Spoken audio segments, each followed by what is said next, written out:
Good morning students. मैं Swinney inter college से अनुपम दीक्षित। मैं कक्षा 7 के बच्चों को आज संस्कृत का पाठ 9 पढ़ाने जा रही हूँ, जिस पाठ का नाम है सुभाषितानि। देखिए, पाठ का नाम सुभाषितानि है। सुभाषितानि, सुभाषित रत्नानि, इस प्रकार के जो चैप्टर होते हैं संस्कृत में, उनमें जैसे हिंदी में नीति के दोहे बताए जाते हैं जो सबके लिए उपयुक्त होते हैं, उसी प्रकार से संस्कृत में ये सुभाषितानि है, जिसमें अच्छे वचन बताए जाते हैं, अच्छे उपदेश दिए जाते हैं, जिसका सभी लोग अनुकरण करें और ध्यान दें।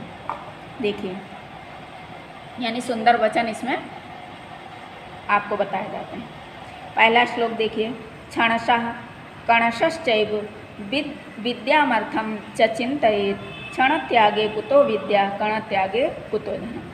क्षणशः कणशश्चैव विद्याम अर्थम च चिंतयेत्। क्षणशः माने प्रत्येक क्षण, कणशः माने प्रत्येक कण में, विद्याम अर्थम च, विद्या और अर्थ का, यानी विद्या और अर्थ, अर्थ माने धन होता है, विद्या और धन की चिंतयेत् माने चिंतन करना चाहिए। प्रत्येक क्षण में विद्या का और प्रत्येक कण में धन का चिंतन करना चाहिए।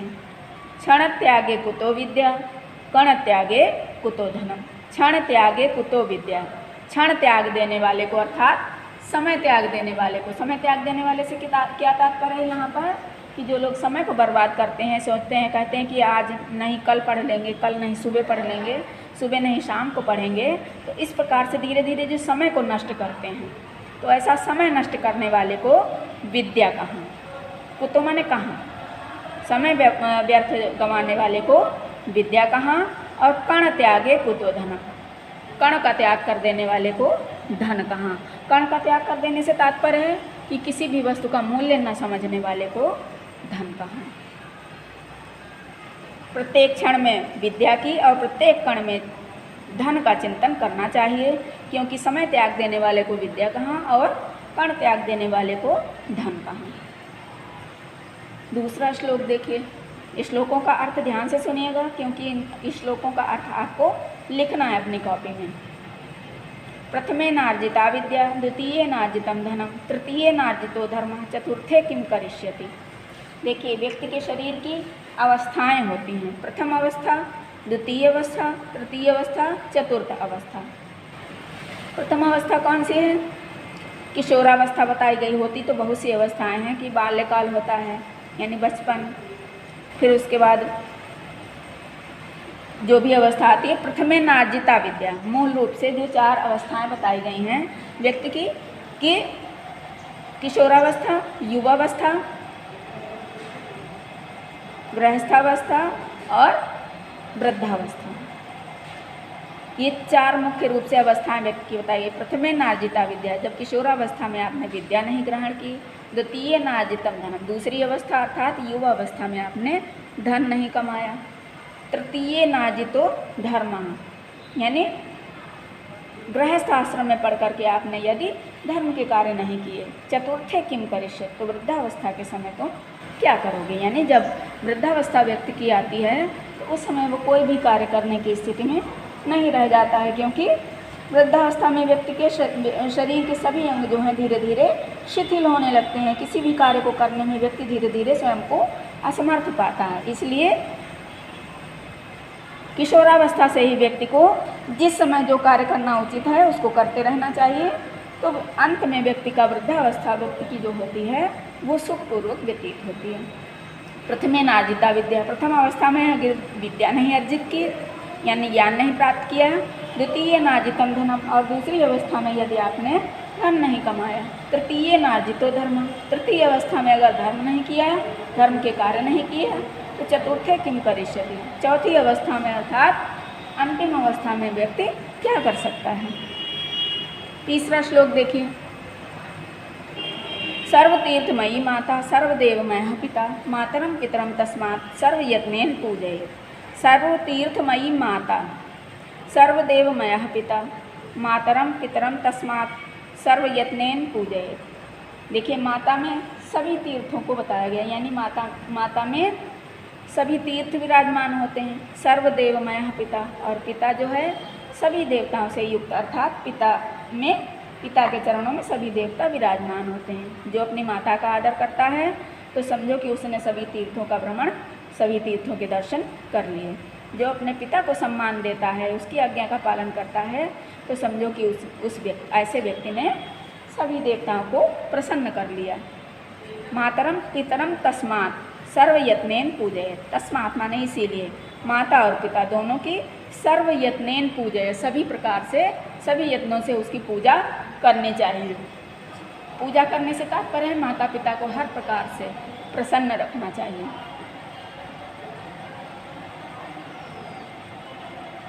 चौथा श्लोक देखिए।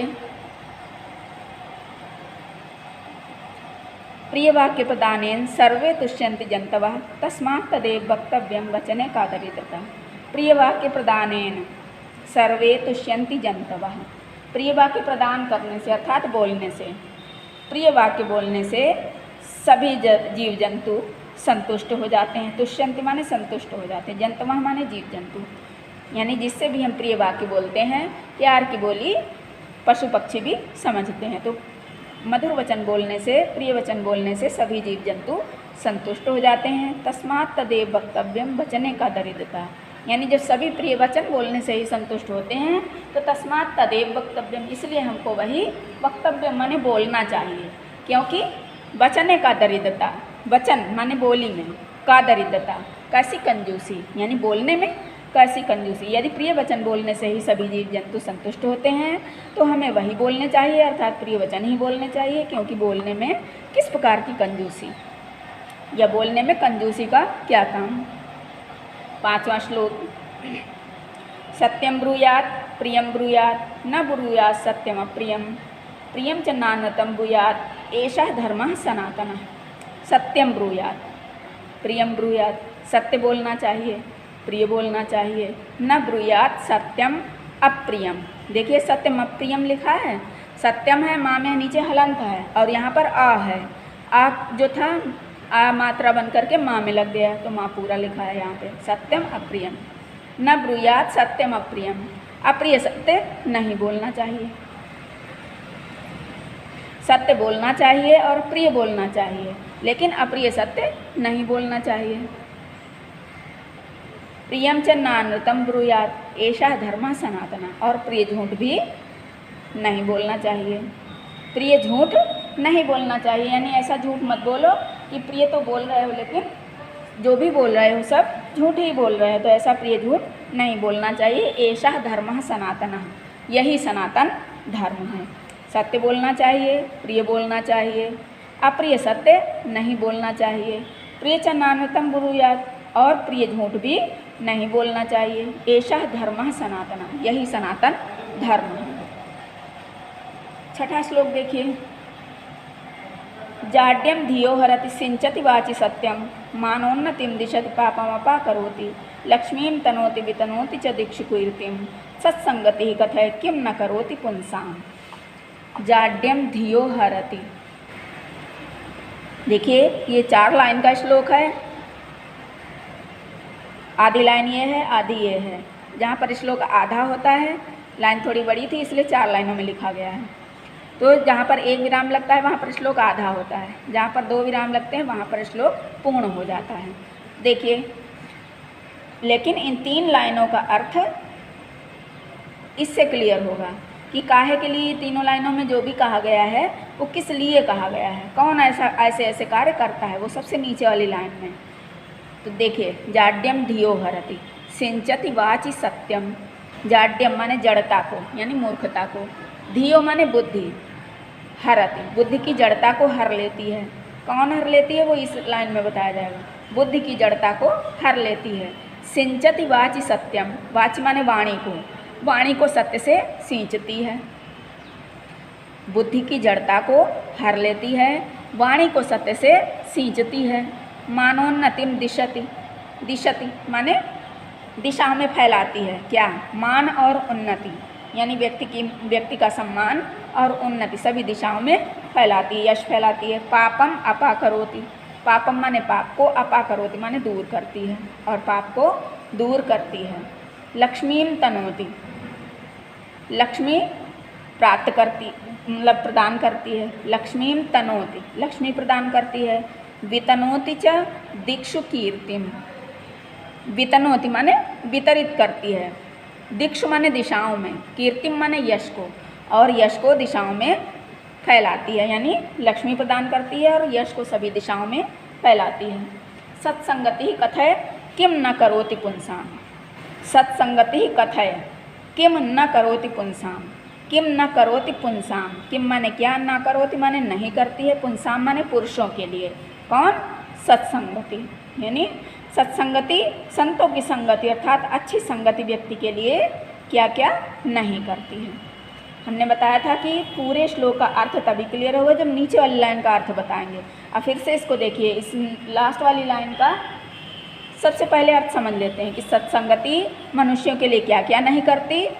सत्संगति व्यक्ति की बुद्धि की जड़ता को हर लेती है, उसकी वाणी को सत्य से सींचती है, व्यक्ति के मान और उन्नति को दिशाओं में फैलाती है, पापों को दूर करती है, लक्ष्मी प्रदान करती है और यश को सभी दिशाओं में फैलाती है। इसीलिए कहा गया है कि सत्संगति मनुष्यों के लिए क्या क्या नहीं करती।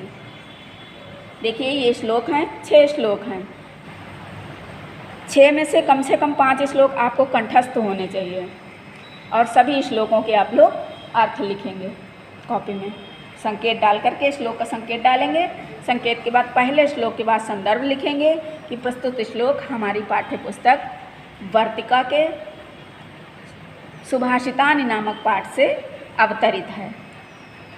इसके बाद अर्थ डालेंगे, अर्थ डाल करके इसका अर्थ जो प्रत्येक श्लोक का अलग अलग अर्थ मैंने बताया है, उन श्लोकों के अर्थों को आप लोग लिखेंगे।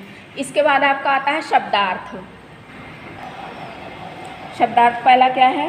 क्षणशः माने प्रतिपल, चिंतयेत माने चिंतन करना चाहिए, नार्जिता माने नहीं प्राप्त किया, तुष्यंति माने संतुष्ट होते हैं, वक्तव्यम माने बोलना चाहिए, अनृतम माने झूठ, जाड्यम धिया माने बुद्धि की जड़ता।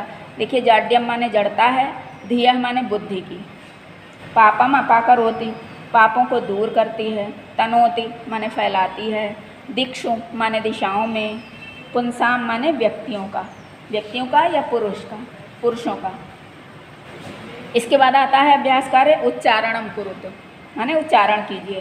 क्षणशः, कणशश्चैव, सर्वदेवमयः, पूजयेत। पहला शब्द है क्षणशः, दूसरा है कणशश्चैव, फिर है सर्वदेवमयः, फिर पूजयेत। इसके बाद है ब्रूयात, फिर मानोन्नतिम, पापमपाकरोति, संगति सत्संगति। ब्रूयात मानोन्नतिम पापमपाकरोति सत्संगति। इसके बाद एक्सरसाइज आपकी है एक पदेन उत्तरत, एक शब्द में उत्तर दीजिए। क्षण त्यागे किम न भवति, समय त्याग देने से क्या नहीं होता है? आंसर होगा विद्या। द्वितीय किम न अर्जितम, दूसरी अवस्था में क्या नहीं कमाया? धनम। सर्वतीर्थमयी का अस्ति, सभी तीर्थों से युक्त कौन होती है? माता। सर्वे जंतवः केन तुष्यन्ति, सभी जीव जंतु किससे संतुष्ट होते हैं?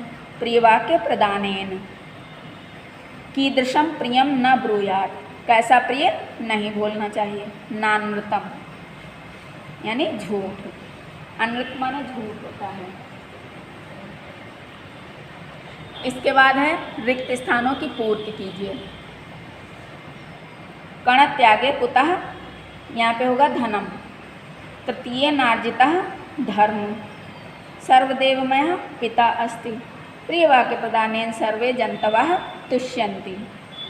प्रियवाक्य प्रदानेन सर्वे जंतवः तुष्यन्ति।